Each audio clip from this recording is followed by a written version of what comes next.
Welcome to I Said What I Said. I'm your host, Brad Wakai, alongside my co-host, Tyson Gentry. Tyson, we did the NFC win totals the other day. We're back today talking about the AFC win totals, a much tougher conference, just depending on, or comparatively, due to quarterback play and due to really overall team talent. And so, were you kind of targeting for the AFC? We had a little strategy for the NFC. Well, first of all, let's clear one thing up for the YouTube listeners. We're recording them both on the same day. All right, we don't just wear the same clothes all the time. Okay, so everybody out there thinking we're dusty and gross, we're putting in the work right now. With the AFC, dude, I think the numbers are harder, honestly, than with the NFC. As far as like, there's not as much, even if it's plus 105. Like, we don't really get a ton here to play with or to work with. I think a lot of our AFC, like a lot of the big money ones that we're going to want to put down, will be in our kind of preseason, like all of it's in there with the division winners and conference winners. I don't know what we're calling it yet, but when we do that, there'll be some better numbers here for the AFC, but it's tough right now. Yeah, definitely. And so we're going to go through every single team here, just give our thoughts, little quick thoughts, and give out any of the picks that we're playing. Could have gotten better numbers in the summer, so some have been picked off. But, we're not pros. We don't. That's not what we are here. We're just trying to have a little fun and get down in anything we think is a little soft compared to what we like. So let's start with the Baltimore Ravens. They're at 10.5, over plus 104 here on FanDuel, under minus 128. Tyson, are you playing anything regarding the Baltimore Ravens? So to me, this is a number that was set, and it's just, do you believe that Lamar Jackson is going to stay healthy? I think that's what the 10.5 is. I do, and I'm taking the over here. I think Todd Monken's going to do good things with this offense, and I think it's going to look different than like when he's in Tampa Bay, right? I think it'll look closer to when he was at Georgia. I'm not super excited for J.K. Dobbins like everyone else seems to be, but I do think that this receiving core will be a little better. The defense is always going to be rock solid, even with the question marks that we have right now. I just think in a Harbaugh defense, you plug Roquan Smith in and give him a year and a half to learn the offense, and it's a wrap, or the defense. So I'm going over. I think this is a team that has real chance to win the AFC. I'm staying away from Baltimore. I really want to see it. If it's something I feel like I need to get down on in season after I see it with my own two eyes, I will. But I'm just going to stay away pre-flop here at 10.5. Buffalo here at 10.5, over minus 144, under plus 118.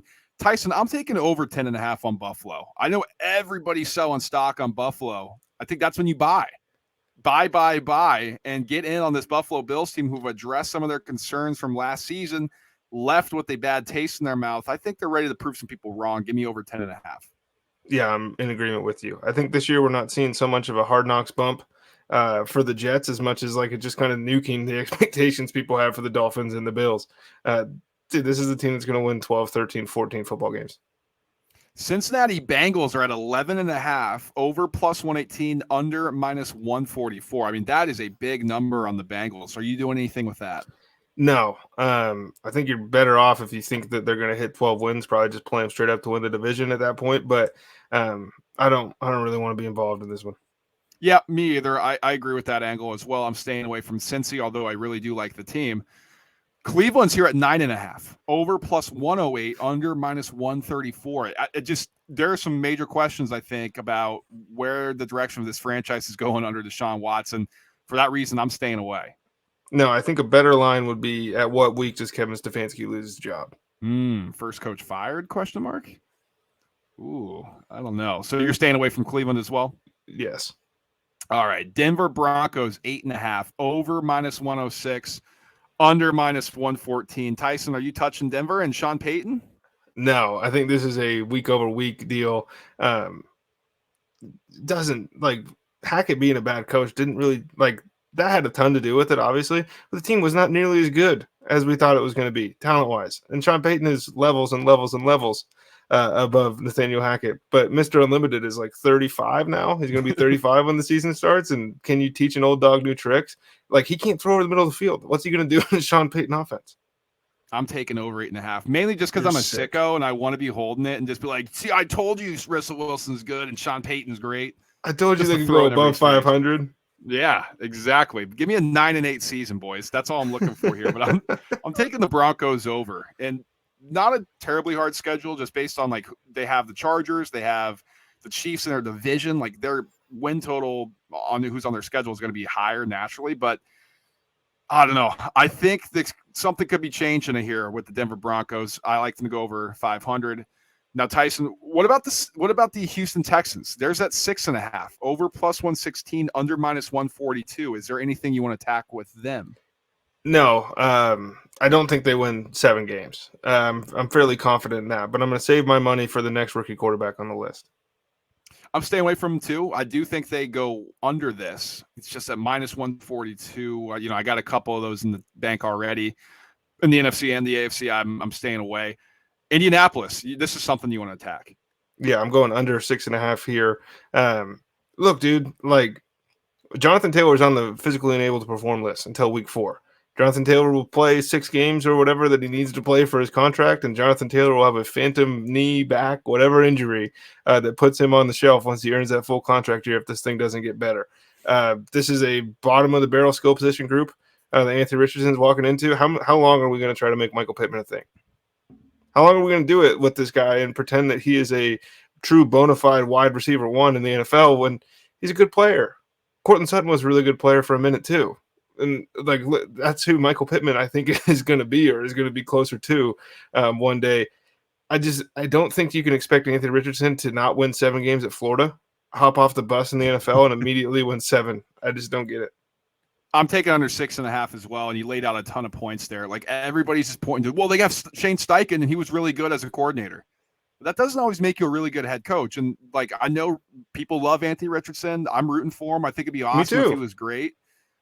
I think it's going to be rough in year 1. I just think it's really, really going to be rough in year 1. So I'm going to bet under 6.5 here at a better number at minus 104. Division rival, Jacksonville Jaguars. They're at 9.5 over minus 144, under plus 118. Tyson, you playing anything here in year 2 of Doug Peterson, Trevor Lawrence? No, but we'll get into our Jacksonville Jaguar plays, I assume, when we do our – what are we calling it, dude? Yeah, betting extravaganza, something like that. Something cool. Whatever you guys think, throw it in the comments. But minus 144, I'm not so interested, but the number is, not that bad to win the division. Yeah, I mean 10. You expect them to win the division with going over 9.5. So I'm staying away from that as well. How about the Kansas City Chiefs? 11.5 over minus 134, under plus 110. Can you get interested in this number? Yeah. Yeah, I can. I mean, I don't like the minus 134 too, but they have reached the point in my brain where they cross a certain level, and then it just feels like you're dumb for betting against them no matter what. And so I could say no play here, but the reality of the situation is if they won 12 games, we would be looking at it and going, what went wrong this year for the Kansas City Chiefs in the regular season, right? Probably. Gosh, so why is it set at 12 or 11.5? Like it just because that's a lot of wins. Man. That's a lot of wins, man. 12-5 is a really good year. It's just they've reached the point in their dynasty here that it's just like, oh, they only won 12. Remember when the Patriots would win 11 games and you'd be like, oh, they suck this year. Yeah, I mean 11-5 too, and you're like, geez, what were those 5 wins? So maybe 12-5. That's the new 11-5, or yeah. So I don't know. I'm staying away from Kansas City. It's weird that this is the number. I don't know. Let's move on to Vegas. 6.5 is their number. Over is plus 108. Under minus 138. You playing anything on the Raiders?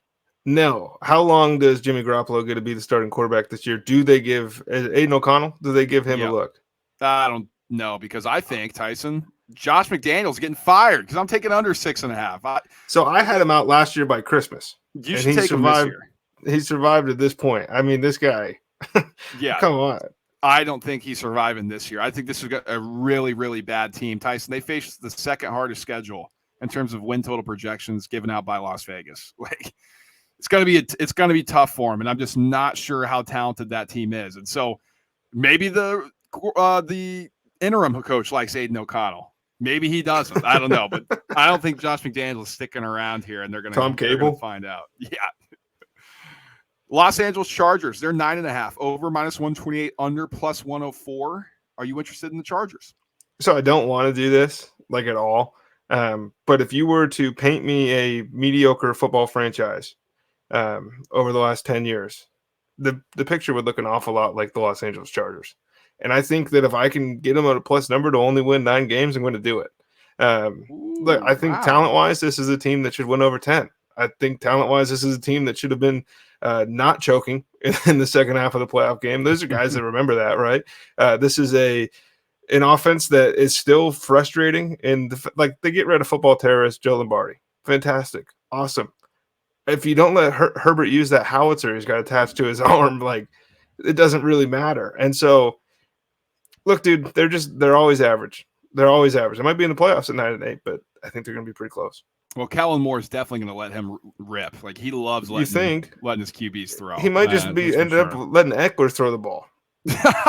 I'm staying away from this one. We pushed last year. We had Chargers over 10, just a flat number that FanDuel gave us. We're like, oh baby, this is nice. This is easy. We're sitting on 10, and I think they couldn't win 2 games in a row, and so we pushed instead of winning. So I'm staying away from the Chargers this year.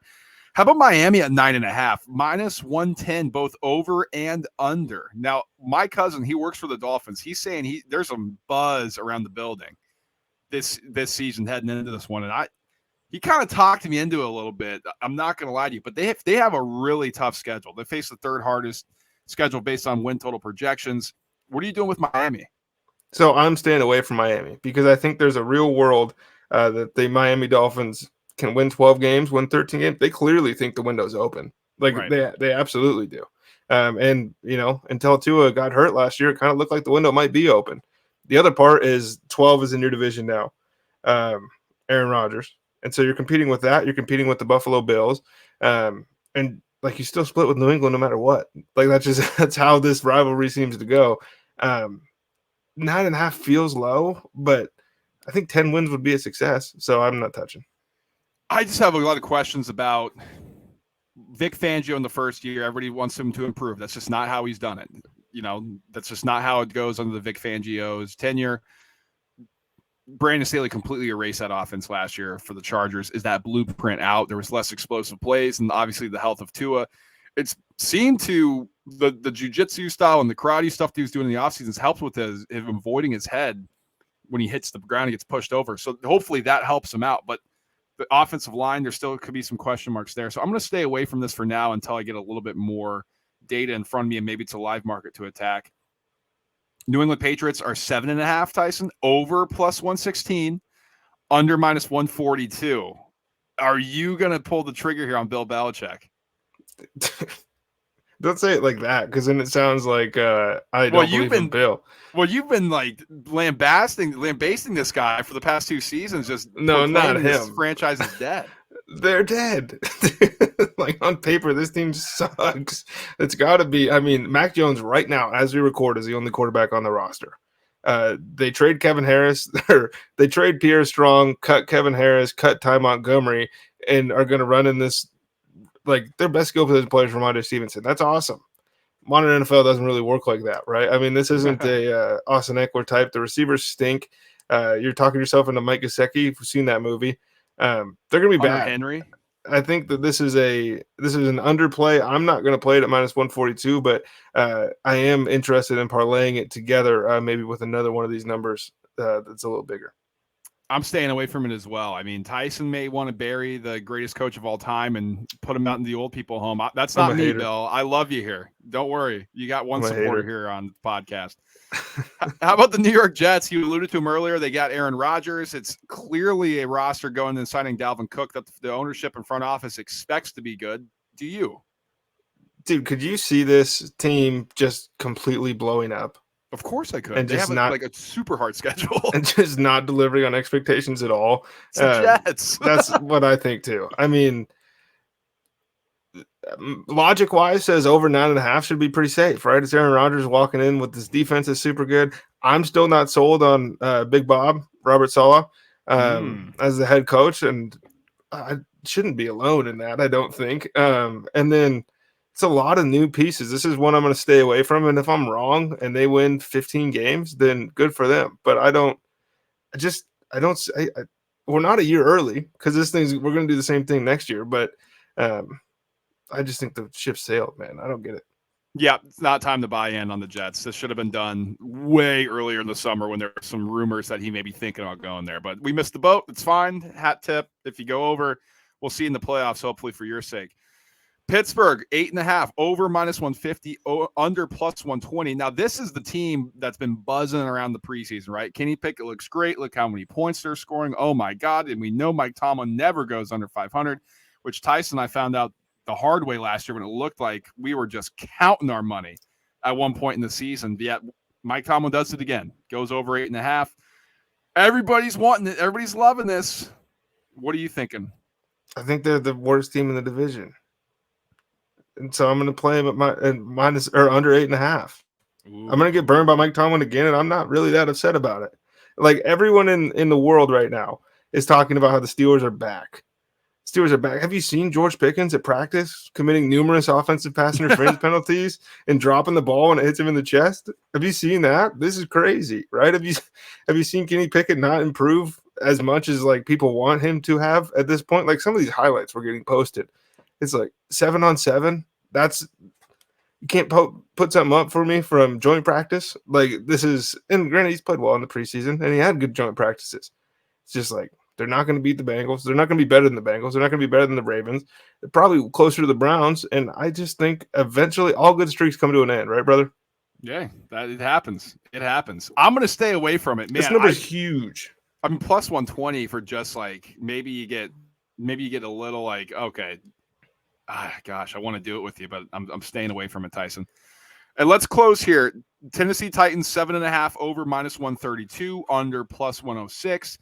Now we still have Ryan Tannehill. We still have Mike Vrabel, who just overexceeds every single year. But is this the year maybe it falls apart for Tennessee? Fell apart a little bit last year. It was beyond their control.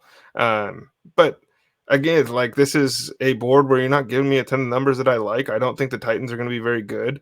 New regime, right, too, that's coming in here, and that I think is going to play a bigger role than people think. Like I think Tyjae Spears is going to get to play more than you Derrick Henry fantasy owners probably want to admit at this point. This is going to be a transition year, I think, for the Tennessee Titans. And look, I'm not saying that Ryan Tannehill is not going to start all 17 games if he's healthy, but I mean, they got to give the kids a shot, right? I'm going under 7.5. You're going under officially. Mm-hmm. Man, oh man. So you're going against Vrabel. It's crazy too, because I think my two favorite coaches outside of Nick Sirianni, because I'm an Eagles fan, are Tomlin and Vrabel. And I just picked both of them to not win, to go 500, which is. I think what you did was emotionally hedged. So if they do it, you're happy. And if they don't, you're like, well, I made some money. That's true. I mean, yeah, it's all right. It's the AFC too. Plus, there's nothing worse than Steelers fans. I don't care what anybody says. Yeah, I live with one. So, you know, all you hear is, oh, remember the steel curtain? I'm like, what are you talking about? Your dad wasn't going to laugh at that. You're 26. Shut up.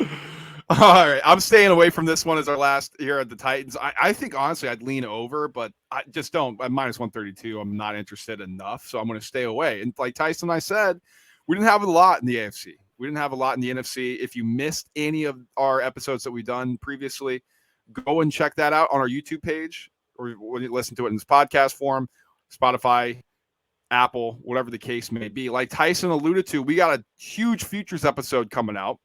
Division winners, Super Bowl picks, conference championship picks, things like that, as we have that coming up soon. So we'll speak to you guys soon. Till then, peace.